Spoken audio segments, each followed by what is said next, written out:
turn 36, so it's probably the last turn. Lobo killed 2 of my units, which gave the position of his leader to me.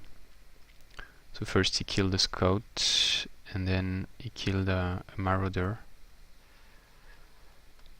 and ghouled it.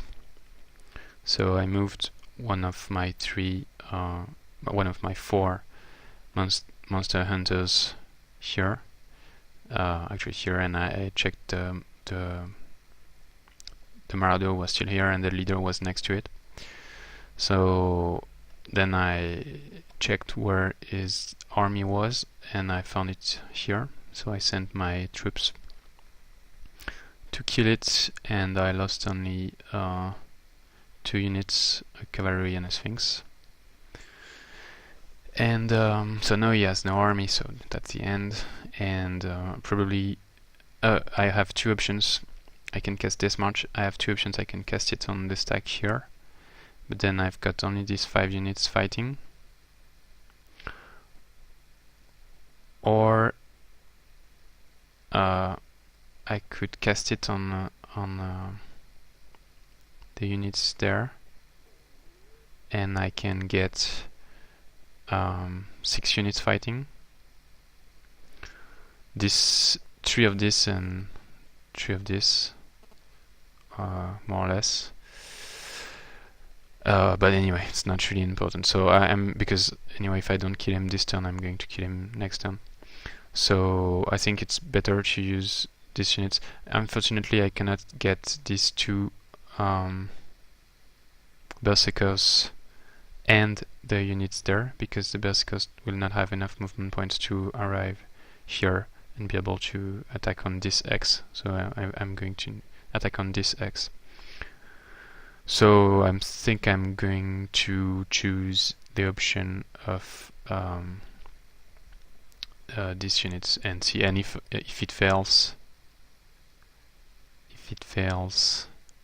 well, I cannot re-attack actually, because I don't have enough movement points. So I just have to hope it doesn't fail. Actually, and also, I'm going to do another thing. Is they gave me a quest, so I'm going to refuse it and ask for a tribute of units. So if it fails, I can re-attack. And so I'm going to do that and restart the video after. Okay, so I did it and I got this as a tribute. So actually I cannot re-attack because it's not a Fey and it cannot cross through the water. And actually, even if it could cross, I think I didn't have enough movement points maybe. So I'm going to attack, and I can cast. I should cast it before the fight to be sure that I have it in case I need it. So I march on my cheetah so that I can launch a second attack if needed. And with my Dreadnought, I'm going to. So I will never have the Destabilized Mana Core in this game, unfortunately, because didn't reach 900 experience, even with the first fight against the big army of Lobo. So I'm going to just get more hit points and resistance, and I'm also going to take Inject Mana Fuel, which is a new ability from version 1.22 of the balance mode. It gives Wall Crushing, Demolisher, Tireless, Reinforced, and 40% Shock Weakness. So it somehow transform your Dreadnought into a golem, but not completely. And it's kind of mana fuel going through the veins of the units. Pest Control Squad, I think, is useless in this case. And getting some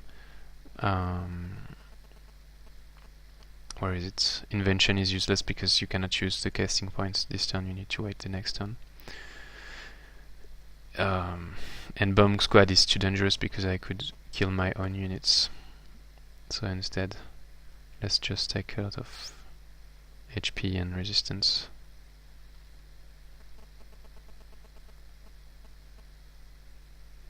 and then some melee strength, I guess,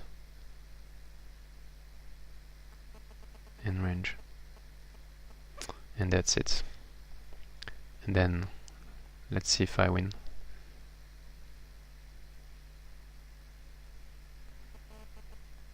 Wow, I do, and I didn't even lose 1 unit.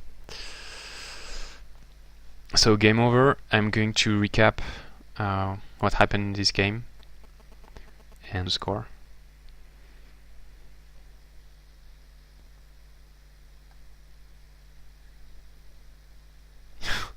Yeah, because it doesn't have mana, so it just charge forward on the first turn instead of it doesn't even try to throw curse, which is a bit weird.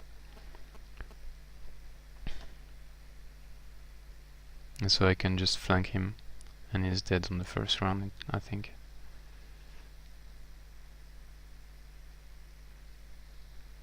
That's really a behavior of the AI I don't understand. They could just kill him this turn, and instead they move like this. It's really weird. I guess it's a bug in the script for the AI on run 1.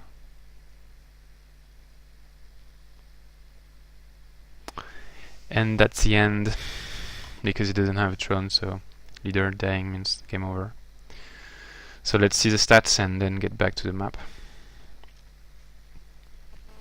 So yeah, from the very beginning, Lobo lost his army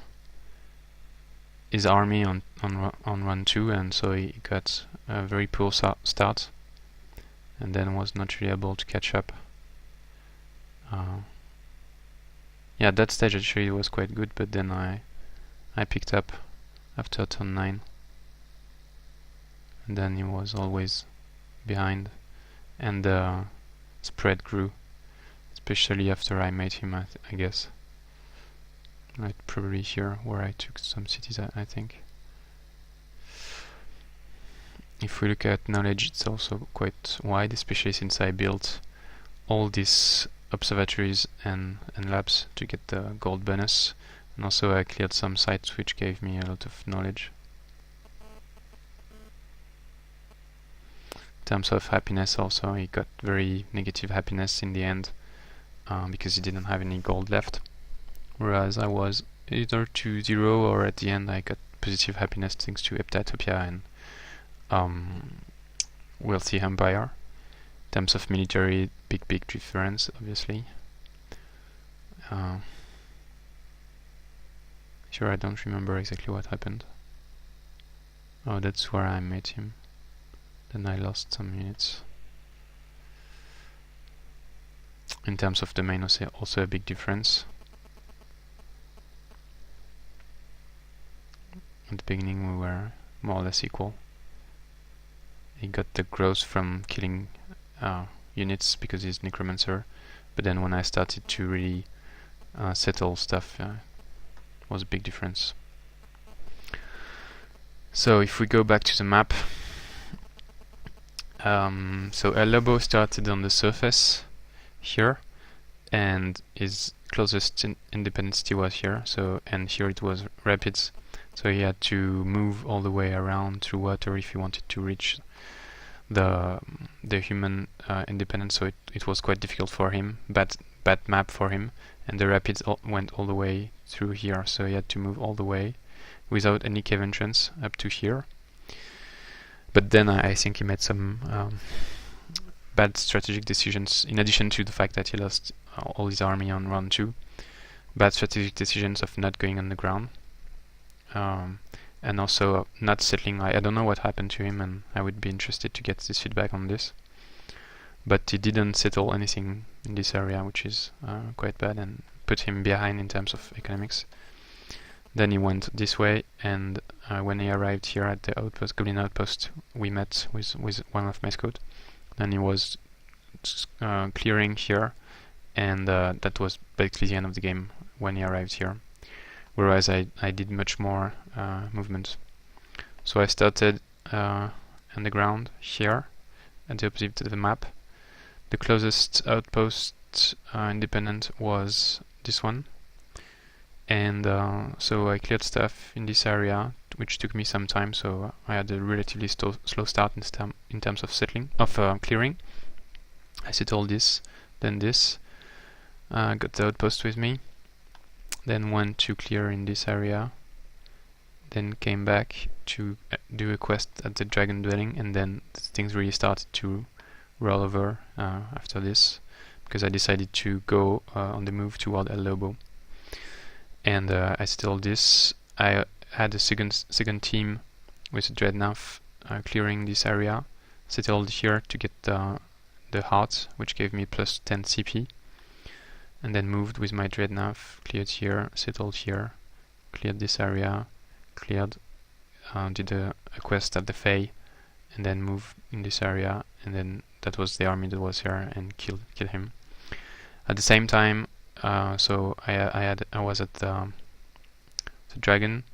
Then I did some clearing here at nice shrine, of the fallen angel, which allowed me to clear without tower ruins. Then I took an orc independent city, migrated it, then went back, took the cave entrance, and El Lobo was already clear. Was already near this area at that stage, and then I decided to go for his throne instead of confronting him. My army was maybe weaker, and also taking his throne would just destroy all his economics. So I went this way, and then I was able to fly and swim over and take its throne, and then it was end of the game.